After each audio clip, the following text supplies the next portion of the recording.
Before we get into the show, a quick reminder to check out and subscribe to the Beer Edge podcast with Andy Crouch. Each week, he's doing deep dives into breweries, talking with journalists covering the beer space, and unpacking a lot of what makes the beer industry so interesting. Find the Beer Edge podcast wherever you download shows.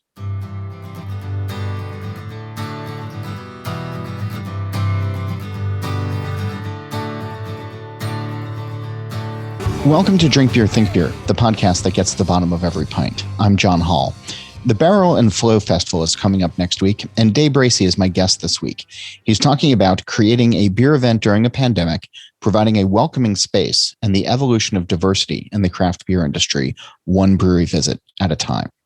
But first, I'm happy to tell you that this show is brought to you by NZ Hops, the cooperative of master hop growers. They are a passionate collective of farms dedicated to innovation and sustainability. Leading the charge in sustainable farm practices, some NZ Hop farms have over 5 generations of knowledge that inform their composting program, used by growers to promote healthy, regenerative growth of hops year upon year. This creates high-quality soil, a critical component of healthy growing conditions. At NZ Hops, they feel that sustainability is not only being a steward for the land, but for our future. We're in it together.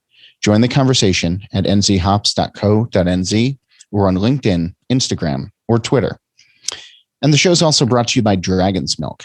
Dragon's Milk White from New Holland Brewing Company reimagines what a stout can be. Your vessel will be filled with the color of gold, and yet there's much more to this white stout than meets the eye. Aged in bourbon barrels, Dragon's Milk White is smooth and velvety, abounding with notes of coffee, chocolate, and vanilla to present classic stout flavors in a delicious new way, all in a sessionable 6% ABV package. Find Dragon's Milk White near you at dragonsmilk.com. It's the 1st of September, and Dave Bracey wants to empower the Black community through the beer industry all month long. Of course, this is actually a year-round goal, and the podcaster, comedian, and festival organizer does that all day, every day. But next week in Pittsburgh, he's hosting the Barrel and Flow Festival and will be able to put the goal front and center. It's the continuation of Fresh Fest, which he founded with business partner and podcast co-host Ed Bailey and rebranded for a new year after some issues with the name and a change in another business relationship. There's a lot of talk about diversity in the craft beer space, and we've even talked about it a lot here on this show. But talk is just that. Action is what is needed. After countless brewery visits and conversations, Day has a pretty good idea on what needs to be done to bring meaningful change.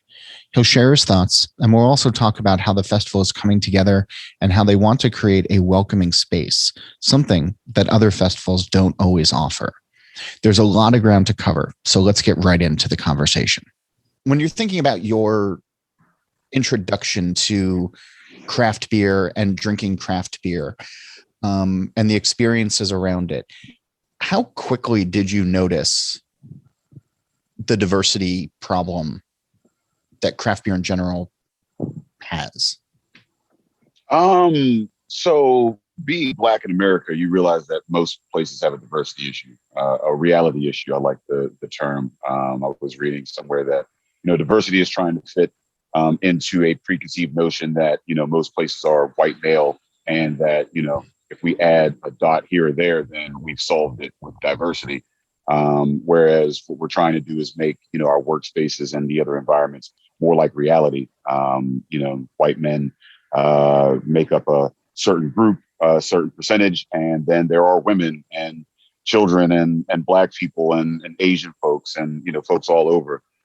So we're aiming to make the industry more, realistic. If I'm walking down the street in New York, I'm not going to bump into, a street full of bearded white dudes, unless it happens to be a craft beer festival. So I mean, if you're outside a Blind Tiger, maybe. Yeah. Or walking past other half, perhaps. Yeah. So, we've always been aware of it to an extent, but once we started, in the comedy space, there's issues, podcasting spaces. Once we got more involved in the craft beer space, around 2014 is when we started the podcast. And we really started, I was drinking some craft beer. I just started to be able to afford it. a little bit. Started, drinking it, a little bit more frequently. We started the podcast. We linked up with the industry, and I want to say about like, a year and a half, 2 years into it, after visiting, brewery after brewery and interview after interview, just walking into these spaces and being the only two Black people in the entire space. That's something that's too different from a comedy space, especially here in Pittsburgh, but definitely exaggerated, because there wasn't even any, like, a lot of women in there. I mean, at least in comedy spaces, you're seeing, couples and, women coming in or whatever, but it was largely just male and white. And we were like, wow. So I'd say around there is when we started to not only notice it, but feel as if there was something that we could do about it.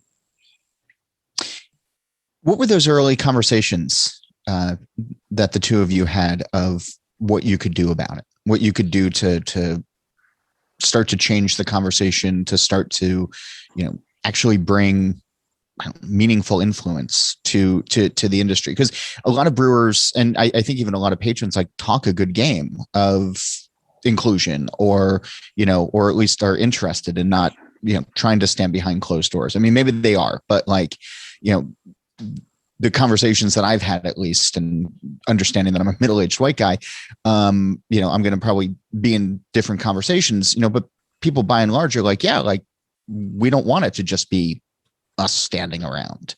But what were those conversations like, of what you thought you guys could do to start to bring things into a positive modern era? So my background is social services. I spent a lot of time working with, underrepresented communities, poor communities, the military, as a resource coordinator, as a counselor, as a caseworker, as a drug and alcohol counselor. The various roles in that industry taught me a lot about outreach and community building, and resource coordinating, which is really what is needed to change an industry, to change any workplace, is the ability to find the people that you're looking for, the ability to meet the people where they are. There's hurdles, and you can't just stand at the finish line and expect them to jump all the hurdles to get to you. You need to meet them where they are. Community building, listening, actively listening, and acknowledging privileges, and various things, safe spaces, and community building and whatnot.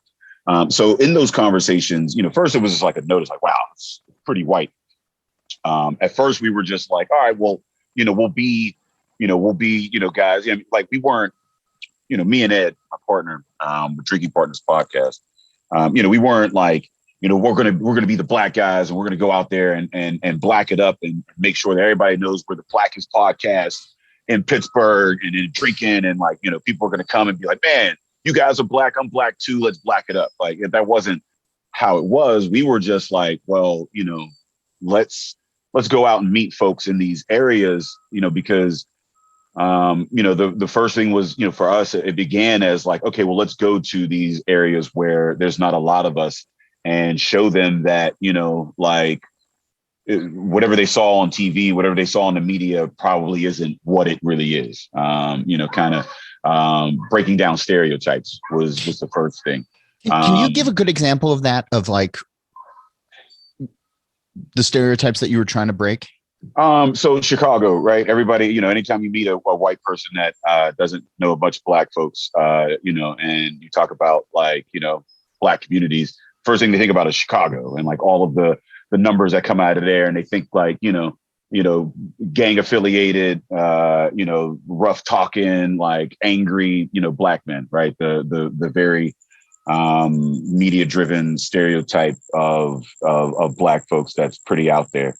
And we wanted to have conversations, and we did that with comedy. We do that a lot with comedy, and that's what our podcast is a comedy podcast, that's fueled by craft beer and whatnot. So, getting on stage and having those conversations, that, we have them just like you have them. We have wives and children and jobs, and, we see things in the same, views that, see them, and just kind of like more of a relatable, like, oh, okay, I see you put your hand, your pants on one leg at a time. Like I do. Very, very simple things, providing a space for people to ask questions, that they didn't, ask, outside of touching our hair, just, asking, those,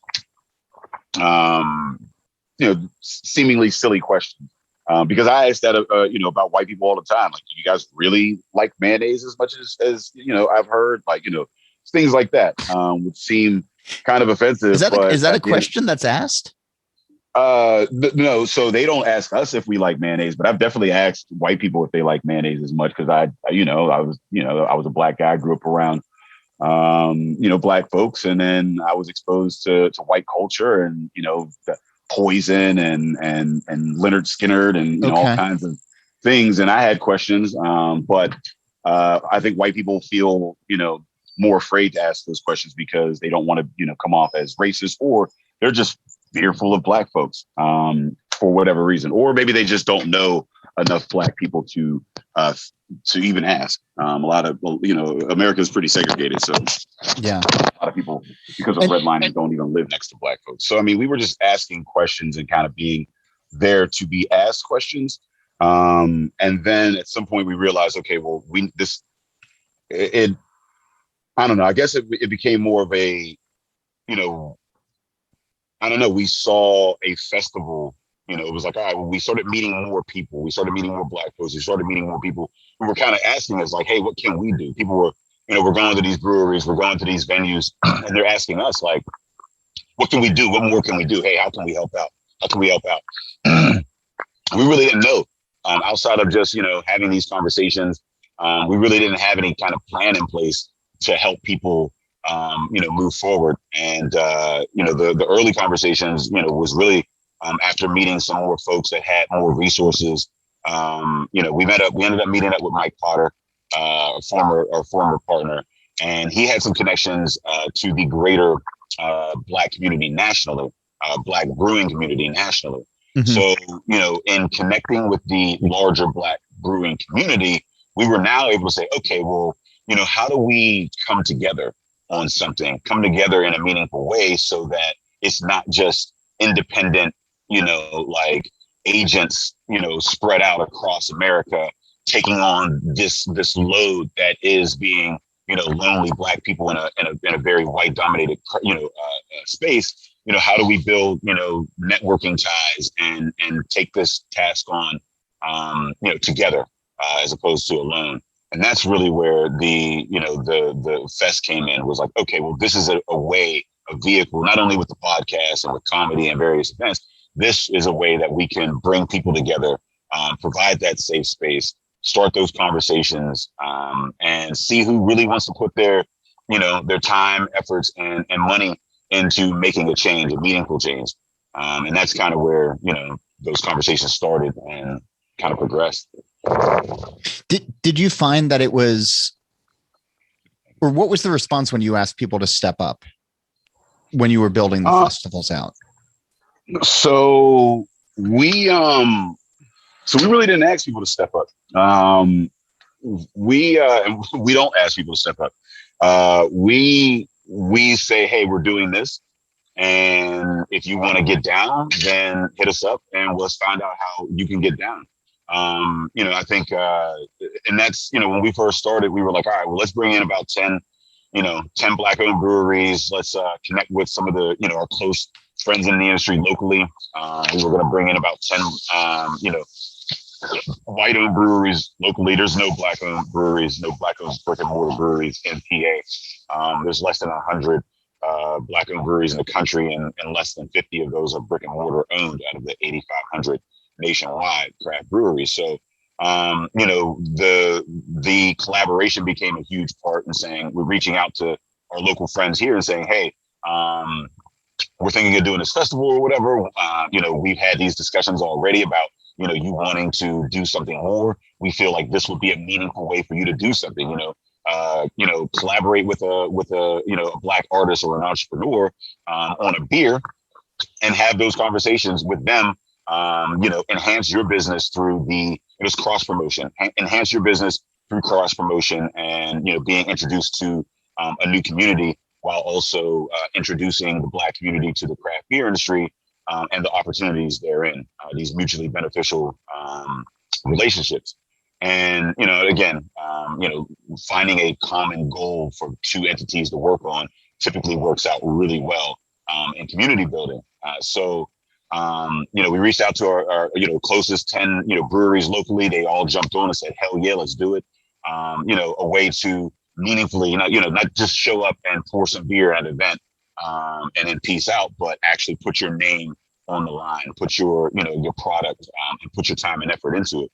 And they all jumped on, and then very quickly, so we started reaching out to people in about February. By the end of March, every week we had a new brewery hitting us up going, "Hey, heard you guys were doing this Black Beer Festival. Would love to be a part of it." We're like, "Yeah, you got to brew beer for it, right?" They're like, "Yep." You know what I mean? Just let me know how, whatever is necessary. And it just kept happening. And by the time we came to the festival, we were at about 45 breweries. 10, I think that first year we had about 10 or 15 Black owned breweries. And the rest were, white breweries that were collaborating with Black entities on collaboration beers. We had people reaching out to us, a week or two before the festival, asking if they could brew beer. I'm like, "Can you even brew beer that quick?" Wow, Fake East, yeah. So the response was, yeah. I mean, I think, and every time we had a conversation, they were like, "Yeah, we're sick of seeing bearded white dudes too. This is coming from bearded white dudes, I think that there was an understanding, it's one of those, once you see it, you can't unsee it type things. And the people that saw it, they were like, "Yeah, that is kind of crazy. How do I help?" And they stepped up. And I think there's also an understanding, throughout the craft beer industry that, there's only but so much beer you can sell to bearded white dudes. I mean, there's, incestuous marketing. You can only cut up that pie so much. And if it's going to continue to grow and keep taking shares from, mass beer, they're going to have to incorporate more demographics. And in today's age, it's harder to do that, without genuine want for the well-being of the clientele that you're looking to sell to. So we're not looking for folks to just drop off some beer like they did in the 80s and then pay a couple of Black people to sell it, and then there's no opportunities there.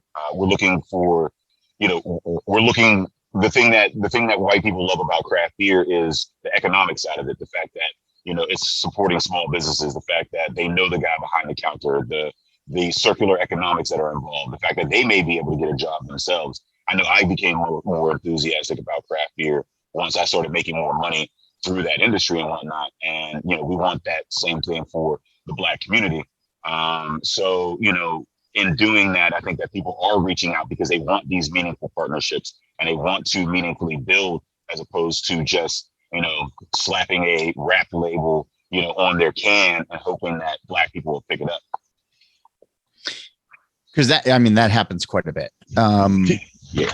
But the conversation that brewers have, and this has come up on the show a couple of times before, of a lot of the time brewers say, "Well, yeah, of course I want to do that. And of course I want to grow market share. And of course, I want to, be able to have these conversations. I don't know the first question to ask, or I don't know the first, step to take to get there." And that was sort of a common refrain last summer, when race was being talked about, daily in every part of American life. And even if that conversation has cooled a little bit in the beer space, I think it's still there. But for a brewery that does actually want to grow, does actually want to be in the community, to be I guess just a good business in and around folks, what is it changing their marketing strategy, or is it just having, the same conversation, but that they have been all along to sell their beer, to sell their business, but just be in different areas? What's your take? So the problem with these conversations are typically they're having it between white people. It's like white Sure. people, white people, right? In white spaces. In fact, people always invite me to white spaces and go, how do we get more black people here? And I'm like, we tried asking this question in a black space. Something as simple as that is, if you want that community to be,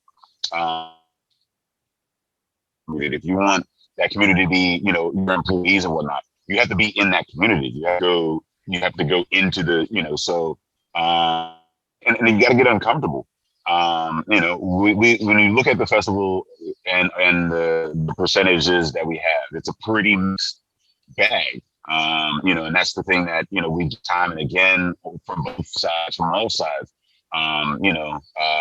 People enjoy the festival and the community that's around it because it is so diverse, right? Like there's a lot of black folks, a lot of white folks, there's Asian communities. I mean, we had a family fly in from India to volunteer for the festival the first year, which was insane. But that's because we as comedians, we as people, we have gone into these communities for years. We've been going into the white community. We've been going to brewery after brewery. There were months, especially in the beginning, where, we were visiting, 10, 15 breweries a month, going in, doing shows, like, having these conversations, podcasting or whatever. And, Fresh Fest, Barrel and Flow Fest, those didn't happen overnight. Those happened after years of going into these communities and building, week after week, getting on stage in front of, majority white audiences and building a little bit at a time. If I got in front of 300 people, if even, 5 or 6 of those people like me, cool. That's 5 or 6 more than I had last week. And by the end of the year, I'll have more. And that's really what it is. It's slow. It's a battle of attrition. It's not going to happen overnight, but you have to go into those communities. You have to, find the black communities, find the black leaders in those organizations, find those events, go to those events and say, hey, how can I support you? How can we work together? What are ways that we can, there's black artists, black politicians, black organizations, much like, the white organizations that we've linked up with. And we say, hey, how can we work together? And if you continue to do that in those spaces, eventually you'll see people, going, hey, yeah, I'm interested in that. Hey, maybe we can do that. And I mean, I think it starts with that is finding the people, finding the communities. I mean, it's going to be harder for some than others, right? If you're in the middle of Kentucky and, the nearest black community to you is 60, 70 miles away. I mean, is it even realistic that they're going to have a tap room full of black people ever? I mean, that's a question that you have to kind of ask yourself. Yeah. But yeah, you could support, you could send, money and beer that way or whatever, if that's really a goal that you want to see. But, you have to be realistic as to, what your tap rooms, what your employees are going to look like based on your area. But again, it's going into those areas, being uncomfortable and asking those questions for years to the people that you want to attract. Is there, I don't mean to put you on the spot, but is there a brewery that comes to mind that you've seen have this conversation and then put the work in and is now growing because of it? Is there somebody or some place that you've had the front row seat to actually see this in action? Trace Brewing, Bloomfield, PA. What's the name of it? You broke up a little bit. Oh, it's Trace. Trace. Okay. In Bloomfield, PA. Okay. It's they just recently opened, I don't know, in January, I want to say, and they reached out to us. Last year, early, and before the pandemic. Sat down with Dave, one of the owners, and he said, I don't want it to be a space full of just white dudes. And love what you guys are doing, and ask, how can we make that not happen? And working with them, they started a apprenticeship program, where, we'll bring in someone for 6 months. They will teach them, as much as they teach them about brewing in 6 months. And those people that come into that program, at the end of it, have the skills to work in any brewery across the country. Afterwards, they don't have to give up time. They don't have to give up money, time, because it's paid. And they were very intentional in looking for somebody of color, and looking for women, looking for underrepresented communities, and not just going, oh, well, whoever applies. They're like, no, they reached out to led organizations. They reached out to the media. They made it very clear that they were signaling to the people, who they were looking for, which goes, again, into it, signaling, with the venue. They opened up, they put a wall, they came into a neighborhood that was mixed. They put a wall on the side where people could come in. They invited the community to tag up the wall and enjoy there. They hire Black artists to perform. They hire people from the LGBTQ community to come out and perform. They have events. They have rainbow parades during Pride Month and beyond. They signal when you walk in. They have rainbow flags. Hey, if you're from the gay community, you're here. You're welcome here. They have Black people behind the desk when you walk in. If you're Black, they're signaling to them. Much like to babies or people with kids or dogs. Hey, you're friendly. Come in. We're friendly. You have to do that with the communities as well, because a lot of communities, especially Black communities, underrepresented communities, just don't welcome there. And it's when you walk in, it's one of the most diverse breweries I've ever seen in America. I mean, I've traveled a bunch of breweries from New York to LA. Even in those major cities, I mean, the community is just wild and mixed and just it's colorful. It's what I mean. It's like Barrel and Flow Fest. It's like Fresh Fest, but at a brewery, and it's like, holy shit, and it really does, like it like every time I go down there, I'm beaming with pride because we had a small hand in helping out or whatever, but ultimately it proves that what we're saying actually works in practice, and that's what the fest tries to do as well. When people came into the festival and they saw this array, kept asking, well, even like beer? When you walk in the Barrel and Flow, that question is unequivocally answered, and it was even answered, to Garrett Oliver, who is one of the more well-known brewers in the country. Was asking, well, maybe Black folks, do Black people drink beer? And he came to that festival, and since then, he's been inspired, and the Michael Jackson Foundation, is part of that inspiration from actually seeing that if you put the work in, if you meet the people where they are, you will actually get the results. Yeah, we had Garrett on the show last summer when the foundation was announced, and he did credit the festival. He talked about that pretty forthrightly as one of the inspirations. And I just looked it up. It's tracebloomfield.com/brewery program for anybody who's interested in learning more about that particular program. More with Dave Bracey in a moment, but first, a word of thanks to the companies that help keep Drink Beer, Think Beer on the air. Dragon's Milk White from New Holland Brewing Company reimagines what a stout can be, abounding with notes of coffee, chocolate, and vanilla, all in a sessionable 6% ABV package. Find Dragon's Milk White near you at dragonsmilk.com. And also check out NZ Hops. At NZ Hops, they feel that sustainability is not only being a steward for the land, but for our future. We're in it together.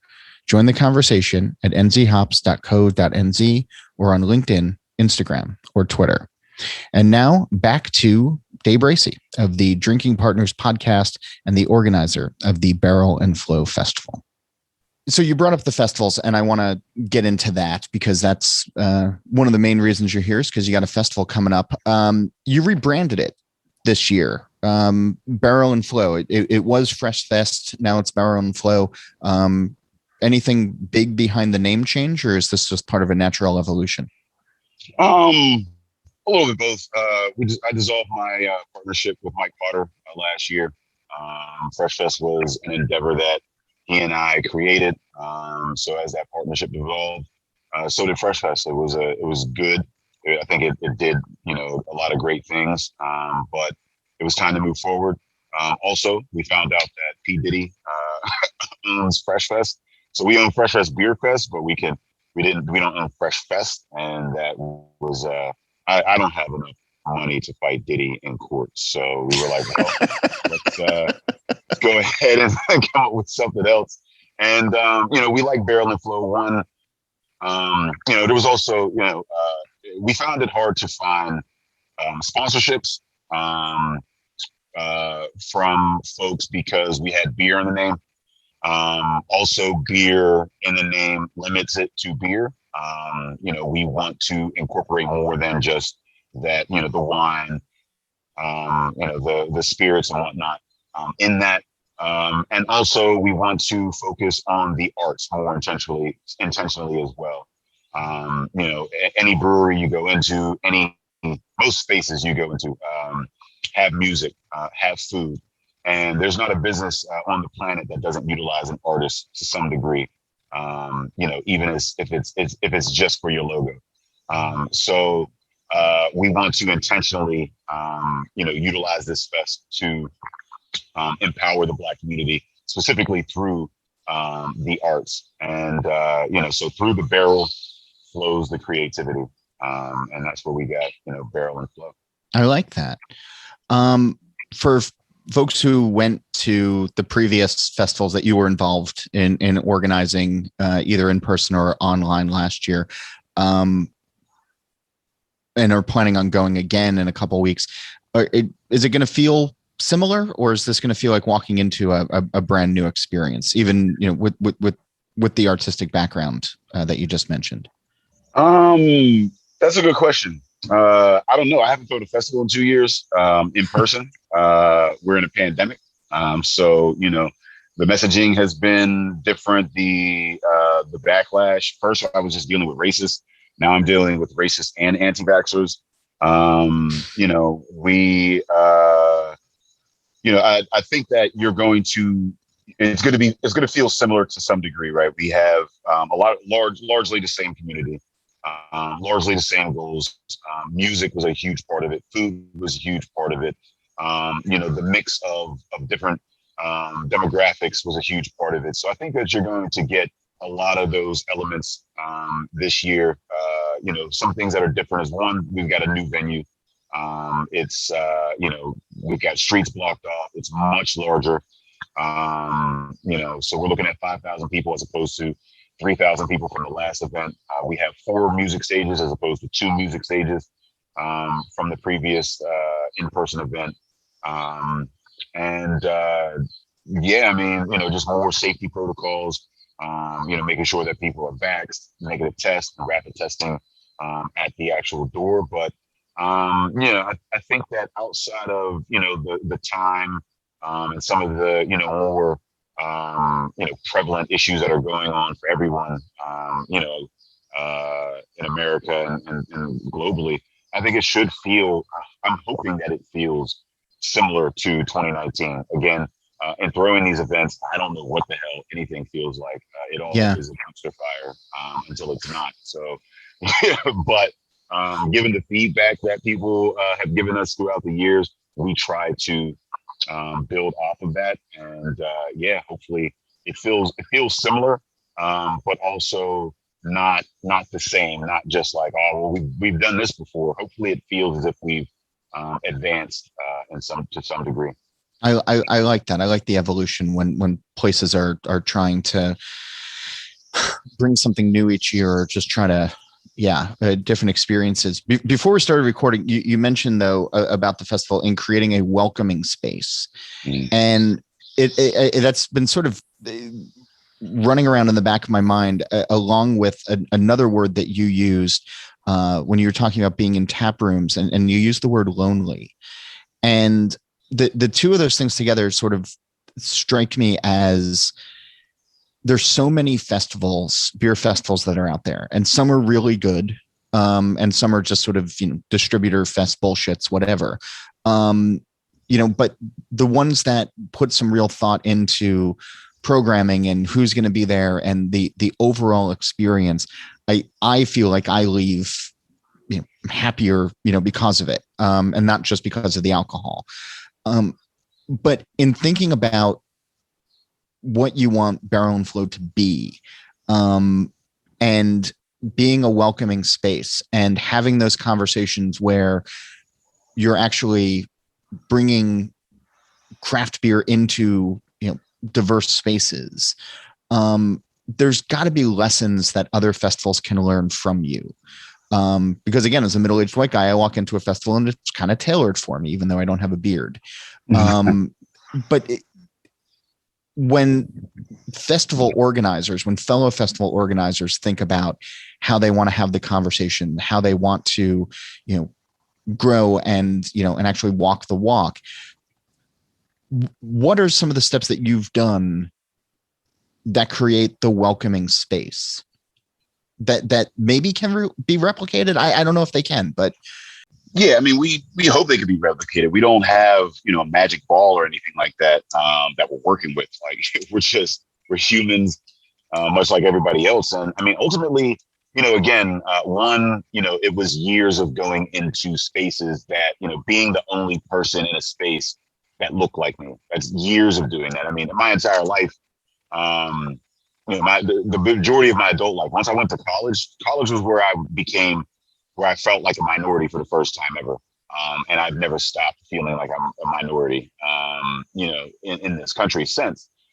So, years of being, but like also, especially in my professional career, working in social services and then in entertainment, going into these spaces where, we're, one of the only people in those spaces genuinely learning more about the culture. Like I can build a festival that speaks to a wide variety of people because I know a wide variety of people. If you don't, then it's going to be a little harder. Secondly, asking a lot of questions. When we built this festival, we asked, brewers, hey, what do you hate about festivals? What do you love about festivals? We went to women. What do you hate? And brewers, like the fact that, a lot of people don't pay for their beer, jockey boxes or different like logistical issues, from the brewers. Talking to women are like, oh, we hate tight spaces because, we're always getting jostled around, or there's never enough porta johns because men can just piss wherever they want. So they, it's an afterthought. Going to the LGBTQ community and, hearing what they had to say about, things that they love and hate about festivals, about event spaces, the Black community. Why don't you go here? What do you know about craft beer? What do you hate? What do you love about things? Really asking the questions and incessantly and always asking those questions. Once we did the first year, we got the feedback. We continued to ask, hey, so we did that. How could we improve? And really from a very genuine want to build a space where everybody can come in and feel comfortable and feel safe. For Black folks in America, if we want to experience craft beer, we have to leave our Black neighborhoods, or we're pushed out of our Black neighborhoods from gentrification. But we have to go into white spaces. That's dangerous. We might get pulled over. We might get shot. We go into these places, and I can't tell you how many times somebody has treated me like a goddamn idiot because, I was like, hey, so what's this? She goes, well, that's a beer menu. And I'm like, no, it's the way that people talk to you. Jesus. Yeah. It's the meeting, right? And it takes a certain type of person to experience that and then continue. I mean, I got pulled over twice. I was writing an article about a brewery in Ohio, and I got pulled over on the way there, doing 5 miles over the speed limit, behind a tractor trailer. And then I got pulled over again. A cop followed me out of the gas station after I filled up gas, waited until I got on the highway, and then pulled me over because of my tents, leaving that space, right? You know what I mean? It takes a certain type of person to continually go into these spaces where you're uncomfortable, where you are discriminated against, and say, I'm not going to let them ruin that for me. I'm not going to, let them take that opportunity away from me and my people, because this is a $240 billion industry and we deserve a piece of that. We make up 14% of the sales. we should make up 14% of the money that's coming back into our communities. And it takes people to be those bridges, and it's a lonely place. It's a tough place to be a bridge. But ultimately it's necessary. And if you want to build an event that is going to be as inclusive as a Barrel and Flow Fest, you have to be that bridge. You have to go into these spaces and be uncomfortable. You have to ask those tough questions. You have to take the rejection again and again. And you have to do it knowing that, the monetary value may not come overnight. It may take, I don't know. I'll be 40 next year. Maybe 41 years is when I'll see the monetary benefits from doing all this shit. But, I have seen monetary benefits for my community. We do pay, we spend a lot of money in the Black community hiring artists to work this festival, putting money into the hands of Black brewers to make beer, and so forth and so on. So, I think that's what it takes, is the, asking questions and genuinely, reaching out to people and being in their communities. The breweries that are signed up for the festival this year, a lot are doing collaborations with each other. When we talk about a beer fest, it's hard not to talk about the beer itself.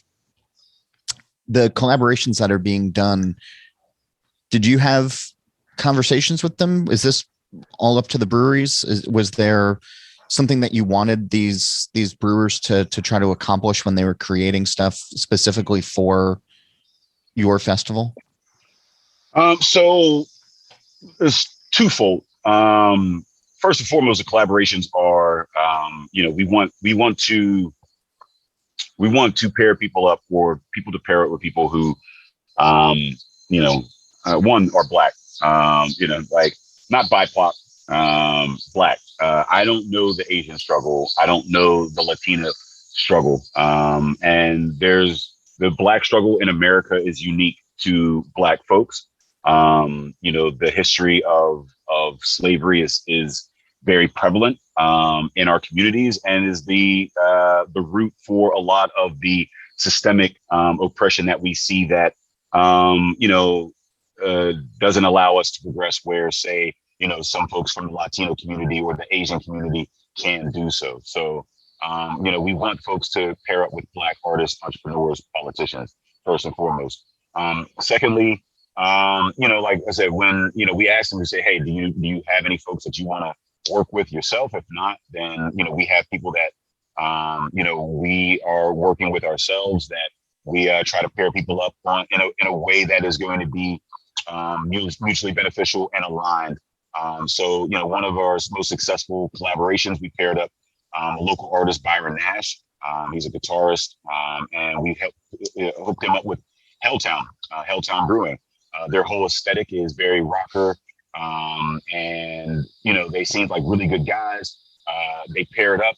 They did a collaboration, Black Metal. It was really successful. He performed that first year at the fest, and they've done that collaboration every year. They send us an email somewhere around like February or March every year and go, hey, we're doing this collaboration again. Not sure if if you're going to even have the festival, but it's happening. Just wanted to let you know. They were just going to do it no matter what. That's cool. Yeah. And this year, Byron became the head of marketing and promotion for Helltown Brewing, in the 4th year of their collaboration. So, that was a successful pairing. We want to pair people in ways, again, that are going to last beyond just that one-time collaboration. And, we want those collaborations to be real conversations, not just, hey, we're trying to sell this type of beer. Can you lend us your name so we can do it? We want these collaborations to be an introduction to the industry, and say, hey, what do you like to drink? What would you be proud to drink yourself? And tell your, people in your community, hey, be prideful and say, hey, I had a hand in making this. It's fucking delicious, and you can do it too. We have that in for the collaborations. And then more recently, with the Tavor packs that we had put together, we didn't want, last year we had 8 collaborations, this year 16. We didn't want 16 IPAs. It's just, when we send this out, we want, Weird. Yeah. We want the pack to be as diverse as, the festival that we're putting together. And we really want this pack, to be something that people can be introduced to and they can be introduced to the many ranges and not just, a lot of times, again, in listening to Black folks in the community, specifically Black women, they say, they don't like beer because one, it either tastes like, American lagers or IPAs, very hoppy. That's what they think about when they think of beer. They don't think of sours. They don't think of stouts. They don't think of, any of the other styles, hefties or any of that. So in this pack, we just wanted to make sure that going out specifically in those 16, that we didn't have that. We were successful in that. But ultimately, once the folks are paired up, we just look to them to, one, you pay a Black artist for the label. Being paid for their work is extremely important to us. And yeah, just whatever you guys come up with is what you come up with. And we don't want to have too much say in that, because then it's not a real collaboration. So that's really all we're looking for.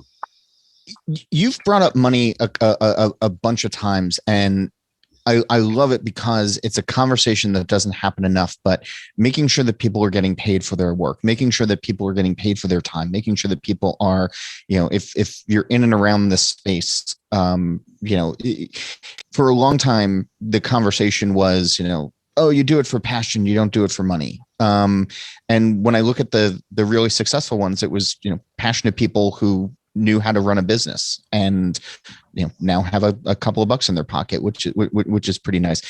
Having that conversation early on with the brewers that you're working with people that you're talking with about getting into the industry, how critically important is that to be talking about, the financial aspects of it, and not just the passion of it, or not just, the cool factor, or, all of the other things that have been sort of pushed forward in the last 40 or so years when it comes to, craft beer?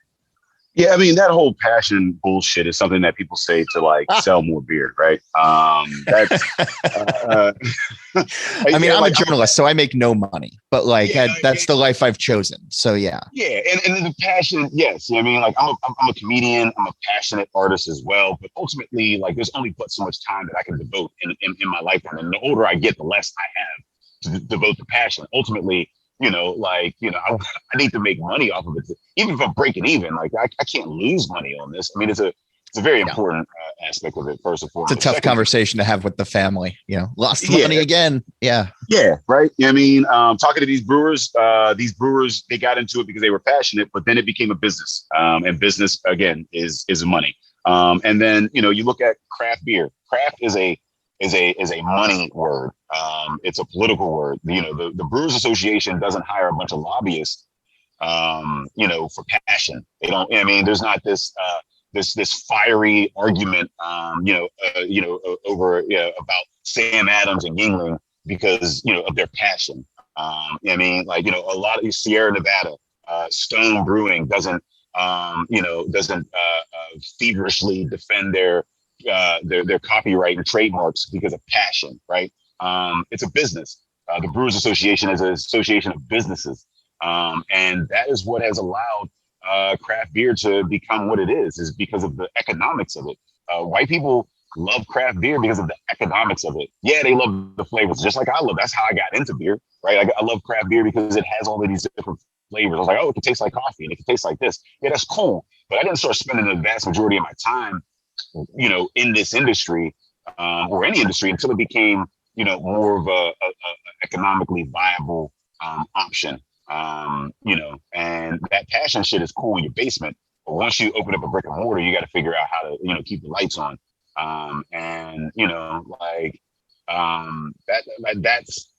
That's the thing that kind of gets lost. And people are like, oh yeah, you know what I mean? But when you go to if you're talking about expanding the community, you have to expand it the same way that the craft beer community has always expanded.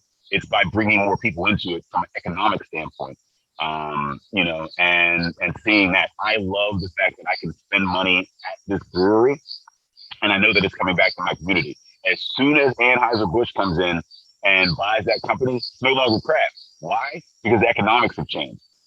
The beer isn't going to change much. They can same recipes. They even hire the same brewers. Sometimes they even make better beer afterwards. Sometimes they, more consistent, more, they have more resources or whatever. But people don't give a fuck about that because the economics changed. And that's what people don't like. It's this weird thing. I'm in these groups and they go, oh, don't talk about politics. Keep politics out of beer.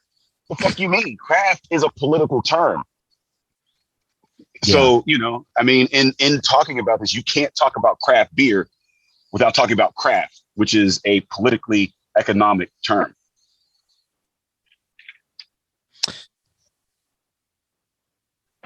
I don't want to keep you because I know you have a festival coming up.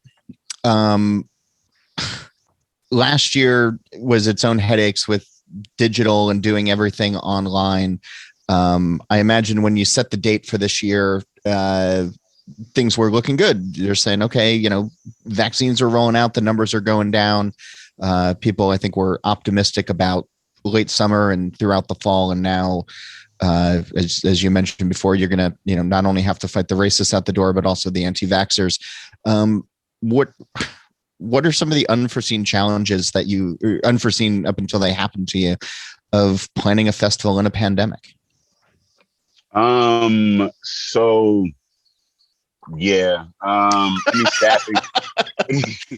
So we can turn this into a therapy session now if you want. Yeah, it's a lot.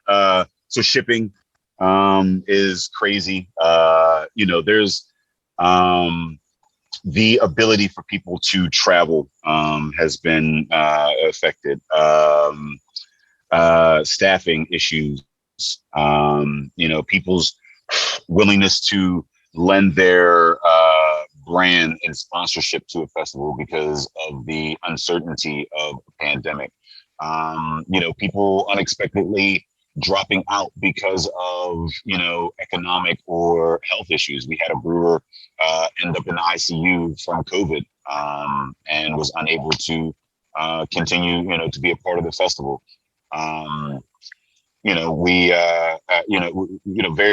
It feels like,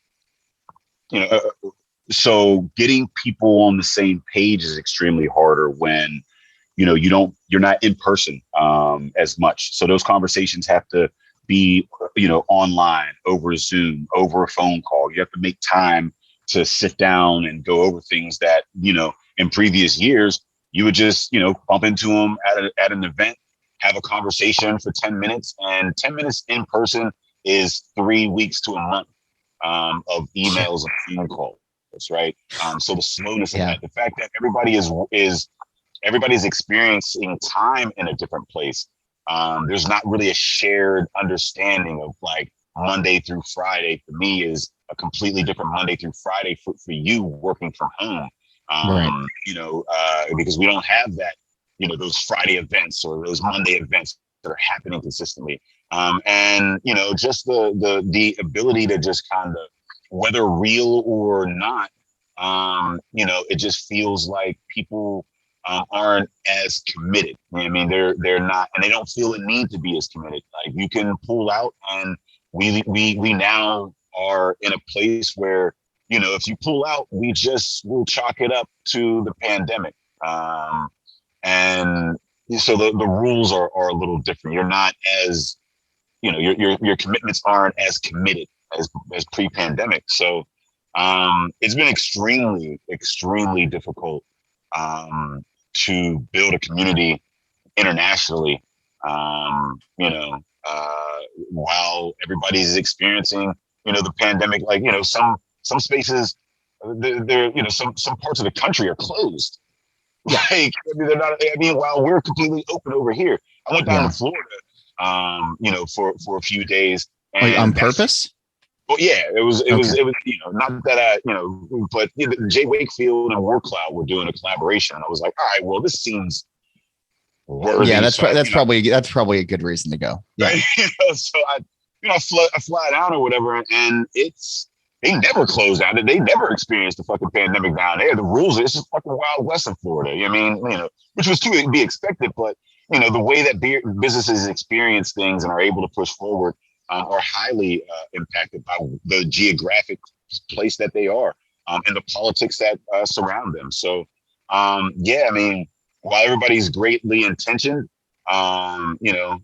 those go to shit once they smack up against the pandemic, and that has been and every day. Today, yesterday. Tomorrow, I'm going to continue to get calls from people who, are unable to do what they said they were going to do because of pandemic reasons. So, yeah, we just always have to continuous adaptation. Something that was always a thing, but is far, far more a thing this year. All right, last question. I've been saying this for the last couple of weeks. I've been rewatching just to sort of get away from the news and everything else, but I've been rewatching The Good Place on Netflix. And there's a whole concept in there of being able to walk through a door and be anywhere with anybody, any point in the timeline, et cetera. If such a thing existed and you could get away for a few minutes of planning a festival, it doesn't have to be somebody famous. It doesn't have to be anything, like aspirational or anything crazy. But if you could hang up the phone right now and walk into a bar and have a beer with somebody, where would you go and who would it be with? I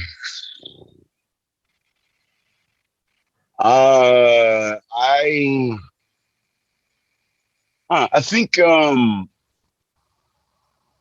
I would probably it would probably be 18th Street Brewery and Distillery in Hammond, Indiana.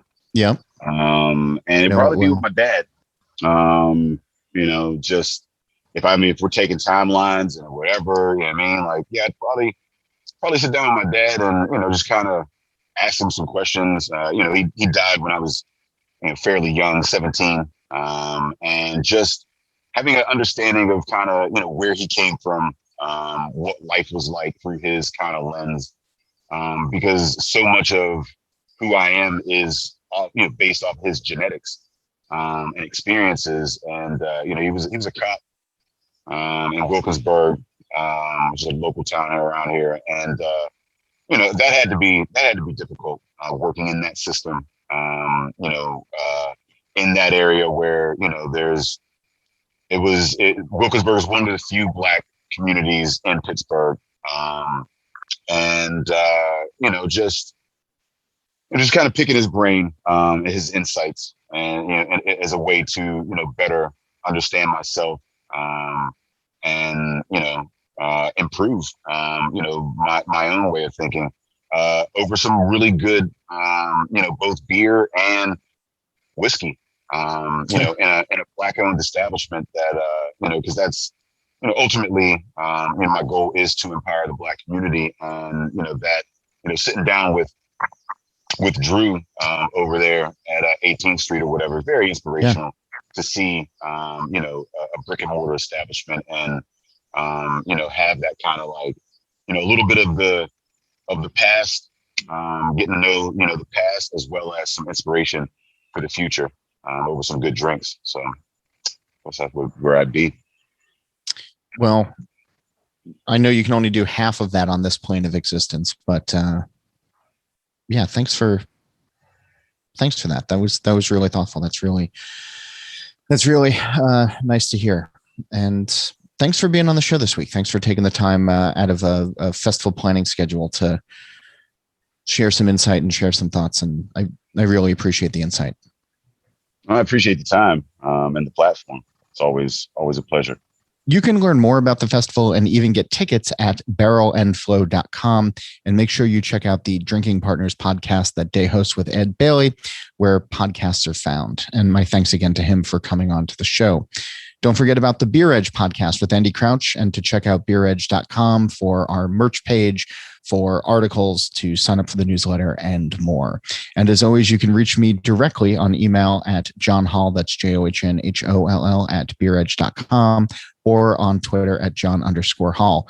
And if you love smoked beers, and of course you do, a reminder to check out the This Week in Rauch Beer group on Facebook or on Twitter and Instagram at TW Rauch Beer.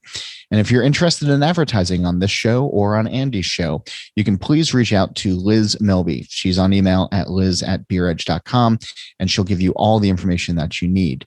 And speaking of that, this episode was made possible by the support of NZ Hops, the cooperative of master hop growers. They are a passionate collective of farms dedicated to innovation and sustainability. Leading the charge in sustainable farm practices, some NZ Hop farms have over 5 generations of knowledge that inform their composting program, used by growers to promote healthy, regenerative growth of hops year upon year. This creates a high-quality soil, a critical component of healthy growing conditions. At NZ Hops, they feel that sustainability is not only being a steward for the land, but for our future. We're in it together. Join the conversation at nzhops.co.nz or on LinkedIn, Instagram, or Twitter. And we're also brought to you by Dragon's Milk. Dragon's Milk White from New Holland Brewing Company reimagines what a stout can be. Your vessel will be filled with the color of gold, and yet there's more to this white stout than meets the eye. Aged in bourbon barrels, Dragon's Milk White is smooth and velvety, abounding with notes of coffee, chocolate, and vanilla to present classic stout flavors in a delicious new way, all in a sessionable 6% ABV package. Find Dragon's Milk White near you at dragonsmilk.com.